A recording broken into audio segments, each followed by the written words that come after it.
Good morning, students. Myself, Dr. Bharat Singh Meena, Assistant Professor in Chemistry, Government College, Kota.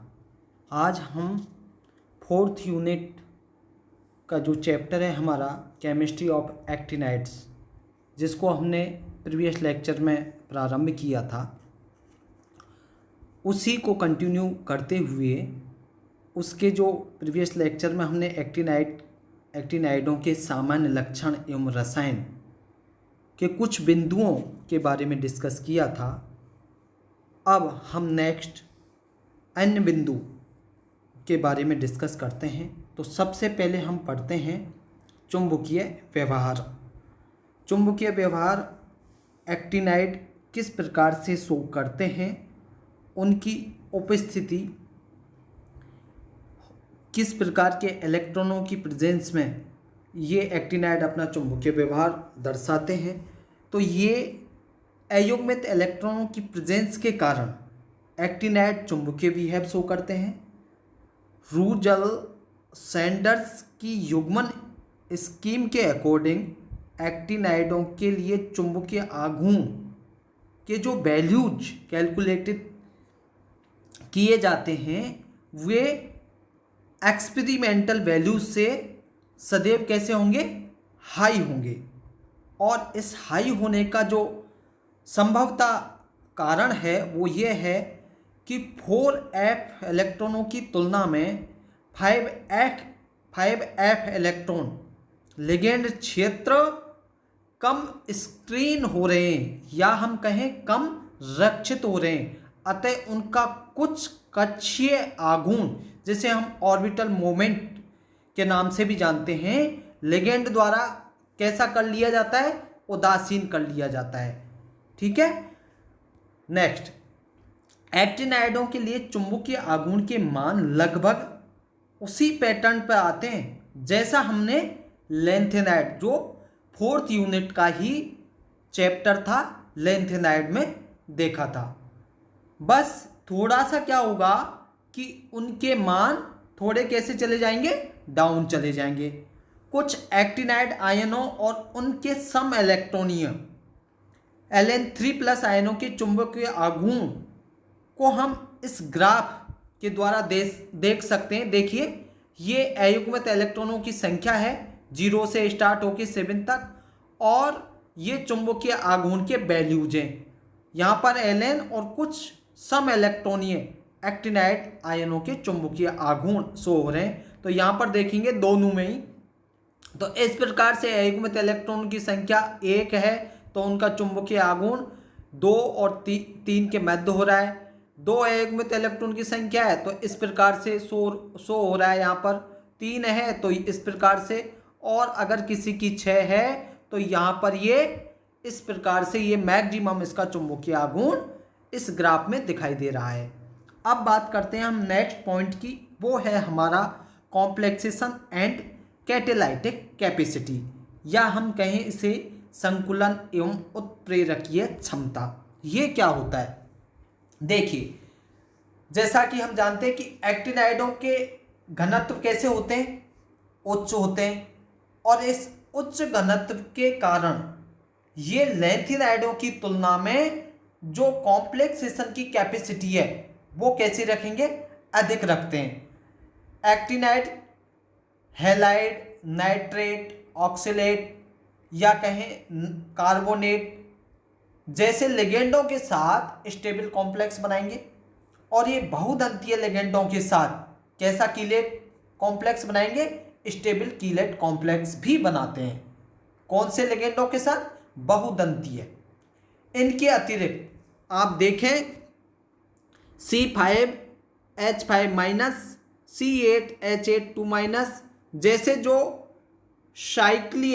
Cyclic जिसे कहें चक्रीय लिगेंडों के साथ भी ये स्थायी कार्बधात्विक यौगिकों का निर्माण भी करते हैं। ये एक्टिनाइडों के कार्बधात्विक यौगिक कई पॉलीमराइजेशन रिएक्शंस में कैटलिस्ट का वर्क करते हैं। उदाहरण देखिए, NC2H4 क्या है, ये आपका एथीन, और यहाँ पर जो कैटलिस्ट है वो है MEH5 का होल ट्वाइस UCl2 और ये बन गया आपका C2H4 का होल N।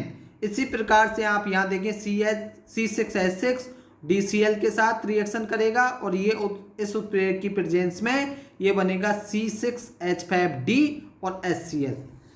इस प्रकार हम कह सकते हैं कि एक्टिनाइडों का जो बिहेवियर है वो ट्रांजिशन एलिमेंट से काफ़ी मैच करता है।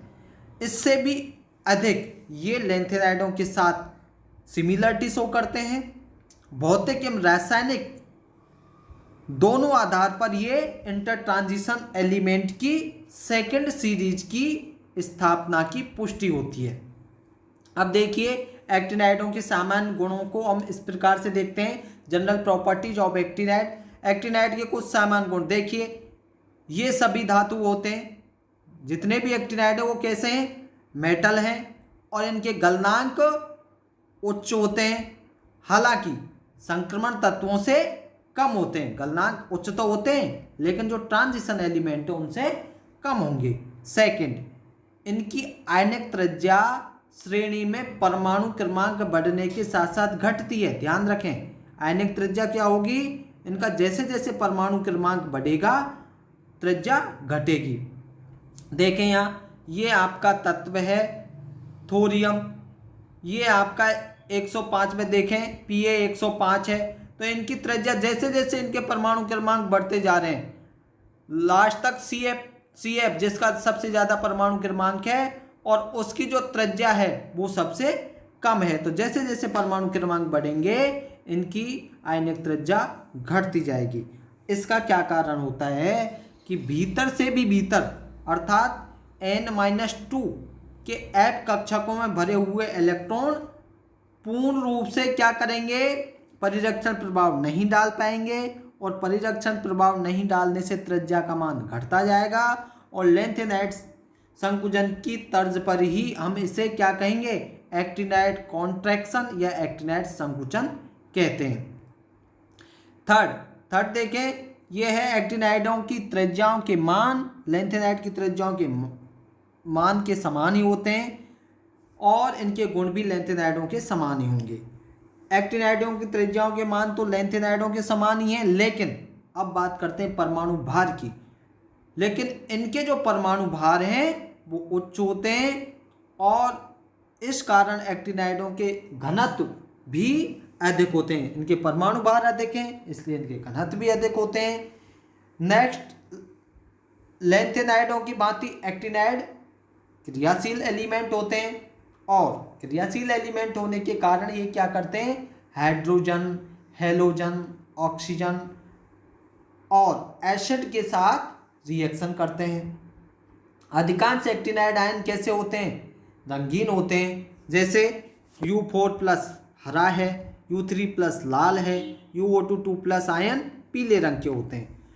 लैंथेनाइडों की भांति इनके अवशोषण स्पेक्ट्रा में तीव्र लाइनें प्राप्त होती हैं, शार्प लाइनें भी प्राप्त होती है। अब देखिए आप यूरेनियम से Np, Pu एवं Am के सेपरेशन का रसायन ये किस प्रकार से सेपरेट होते हैं। यहाँ देखें यूरेनियम के नाभिकीय रिएक्शन से नेपट्यूनियम व प्लूटोनियम का निर्माण होता है। देखिए यूरेनियम इसकी नाभिकीय क्रिया हुई और ये बन गया आपका नेपट्यूनियम और प्लूटोनियम।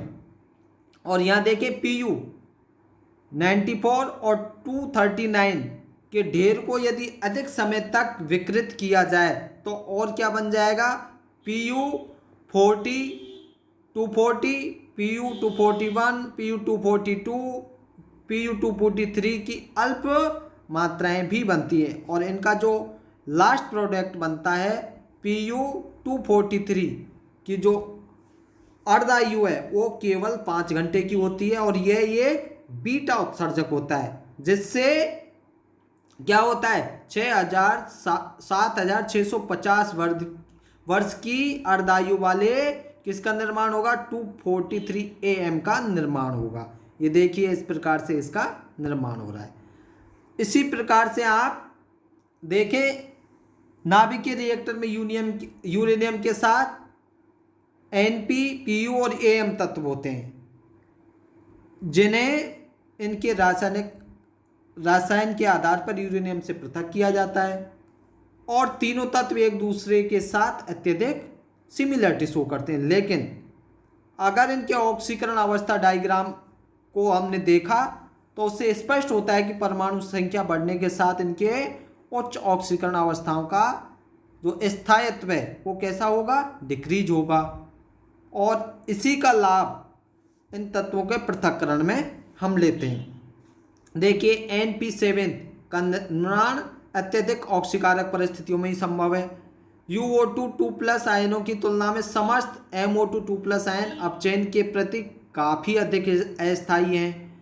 और इनका क्रम देखें तो इस प्रकार से UO2 2+, फिर उसके बाद NpO2 2+, PuO2 2+, AmO2+। और NP4+ की तुलना में PU4+ का अपचयन अधिक आसानी से होगा। और ऑक्सीकरण अवस्था +3 से ऊपर अमरेशियम की समस्त ऑक्सीकरण अवस्थाएं प्रबल अपचायक हैं। इनका क्रम देखिए। इस तरह हम देखते हैं कि विखंडन उत्पाद के विलयन के रेडॉक्स विभव को नियंत्रित करके फिर अन्य विधियों का उपयोग करते हुए समस्त एक्टिनाइडों का पृथक्करण किया जाता है। तो आज हमने जो मेनली जिन बिंदुओं पर फोकस किया वो सबसे पहला था हमारा मैग्नेटिक बिहेवियर या चुंबकीय व्यवहार, देन हमने किया संकुलन एवं उत्प्रेरक की क्षमता, और इसी के साथ एक्टिनाइड के जो जनरल कैरेक्टरिस्टिक्स हैं, जनरल प्रॉपर्टीज हैं, उनके बारे में डिस्कस किया। और साथ ही डिस्कस किया यूरेनियम से NP, PU, AM के सेपरेशन का जो रसायन है उसके बारे में। अब हम इस एक्टिनाइडों के जो पृथक्करण के लिए जिन जिन मेथड्स को हम काम में लेते हैं उन मेथड्स के बारे में कल डिस्कस करेंगे। जैसे अवक्षेपण विधि है, इसी प्रकार से विलायकम निष्कर्षण विधि है, आयन विनिमय विधि है। इन सभी के बारे में हम नेक्स्ट लेक्चर में डिस्कस करेंगे। Thank you.